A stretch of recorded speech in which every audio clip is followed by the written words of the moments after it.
সামনেই যেহেতু সপ্তমী, তাই সপ্তমী উপলক্ষে আজ আমি আপনাদের জন্য একটা পোলাওয়ের রেসিপি নিয়ে চলে এসেছি। বাই দ্য ওয়ে, আমি আপনাদের Trisha and welcome to my channel Trisha sister ট্রিটে।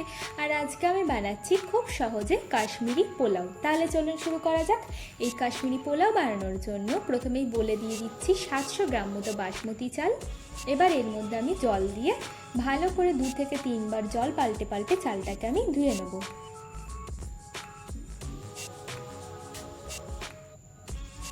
এবার এর মধ্যে জল দিয়ে আধ ঘন্টার জন্য চালটাকে আমি ভিজতে দেবো। এবার প্যানের মধ্যে আমি দিয়ে দিচ্ছি বেশ কিছুটা সাদা তেল, আর তেলটাকে আমি খুব ভালো করে গরম করে নেব। তেল গরম হয়ে গেলে এর মধ্যে আমি দেবো কিছুটা আমন্ড আর কিছুটা কাজু। এবার এই দুটোকে আমি হালকা করে একটু ভেজে নিচ্ছি। হালকা করে ভাজা হয়ে গেলে এর মধ্যে আমি দিয়ে দিচ্ছি কিছুটা কিশমিশ, আর কিশমিশটাকেও হালকা করে ভেজে নেব। এবার প্লেটের মধ্যে আমি এগুলোকে তুলে রাখছি। এবার ওই তেলের মধ্যেই দিচ্ছি একটা গাজরের কুচি, হাফ কাপ মতো দেব বিনস, আর দিচ্ছি স্বাদ মতো নুন। এবার এগুলোকেও আমি খুব ভালো করে ভেজে নেব। দেখুন আমাদের এটা ভালো করে ভাজা ভাজা মতো হয়ে গেছে। এবার একটা হাঁড়ির মধ্যে দিয়ে দিচ্ছি পরিমাণ মতো সাদা তেল, আর দিচ্ছি পরিমাণ মতো ঘি। এবার এই দুটোকে আমি খুব ভালো করে গরম করে নেব। এবার এর মধ্যে দেবো দারচিনি, একটা তেজপাতা, 3টে লবঙ্গ, একটা স্টার আনিশ, অল্প একটু দেবো জয়িত্রী, দিচ্ছি 1 চামচ মতো শাহি জিরা, অল্প একটু গোলমরিচ, অল্প একটু শাহি গোলমরিচ, 3টে এলাচ দিয়ে হালকা একটু ভেজে নিচ্ছি।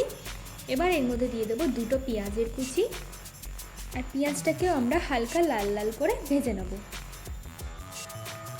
পেঁয়াজটা হালকা ভাজা হয়ে গেলে এর মধ্যে দিচ্ছি হাফ চামচ মতো আদা বাটা আর হাফ চামচ মতো রসুন বাটা। এবার এটাকেও আমি খুব ভালো করে ভেজে নেব। এবার এর মধ্যে আমি চালটাকে দিয়ে দিচ্ছি, দিয়ে মিডিয়াম আঁচে চালটাকে কিন্তু আমরা ভালো করে একটু ভেজে নেব। এতে রাইসটা আমাদের একদম ঝরঝরে হবে। দেখুন চালটা কিন্তু আমাদের ভাজা ভাজা মতো হয়ে গেছে। আচ্ছা, আমি যেহেতু এখানে 3 কাপ চাল নিয়েছি, তাই আমি এর মধ্যে দিচ্ছি 5 কাপ মতো জল, আর দেবো 1 কাপ মতো দুধ। এবার এর মধ্যে দেবো স্বাদ মতো নুন, আর দিয়ে দিচ্ছি স্বাদ মতো চিনি। এবার এটাকে খুব ভালো করে আমি প্রথমে মিশিয়ে নেব। নিয়ে 15 মিনিটের জন্য একদম কম আঁচে আমি এটাকে ভাতটাকে সেদ্ধ হতে দেবো। দেখুন ভাতটা কিন্তু আমাদের প্রায় সেদ্ধই হয়ে গেছে। এবার এর মধ্যে আমি দিয়ে দিচ্ছি ভাজা সবজি আর ড্রাই ফ্রুটসটা। এবার এটাকে ভালো করে মিশিয়ে আমি গ্যাসটাকে বন্ধ করে 10 মিনিটের জন্য এটাকে রেস্টে দেবো।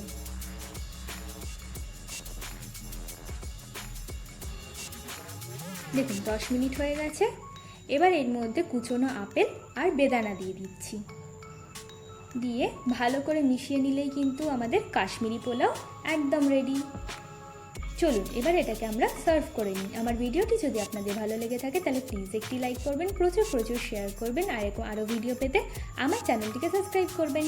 টাটা।